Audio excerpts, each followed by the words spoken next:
म्हणजे मी जर तुम्हाला विचारलं बर्फासाठी शब्द सांगा, कशासाठी? बर्फ बर्फ बर्फ.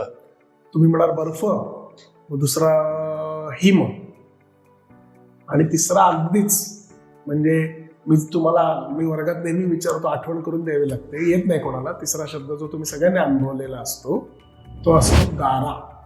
हो, गारा. मला तर बर्फ सोडून दुसरं पण नाही आठवलं. आपल्याला 3च प्रकारचे बर्फ आपल्याला शब्द माहिती आहेत, पण रशियन भाषेमध्ये किंवा एस्किमो लोकांची जी भाषा आहे 32 वेगवेगळे शब्द वापरले जातात. म्हणजे प्रत्येक वेगवेगळ्या बर्फासाठी वेगवेगळा शब्द. हा, याचं कारण ते बर्फाचे ते बर्फाळ प्रदेशात राहतात ना. टुंड्रा प्रदेश लहानपणी भूगोलात शिकला असाल तर. बरोबर. त्या बर्फाळ प्रदेशात राहिल्यामुळे त्यांच्या भाषेमध्ये बर्फाची वेगळी रूपं त्यांनी पाहिली आणि भाषेत त्या प्रत्येक रूपाला वेगळं नाव दिलं गेलं. उत्तर भारतातल्या आपल्या ज्या उत्तराखंड किंवा हिमाचल प्रदेश तिथं बर्फ पडतो, त्यांच्याकडे पण बर्फाला 7-8 शब्द आहेत. बापरे. आता कोणता बर्फ पडलाय त्याच्यावर हे घडतं. त्यामुळे भाषा, तुमचा जो भूगोल असतो तो भूगोल नियंत्रित करत जातो भाषा.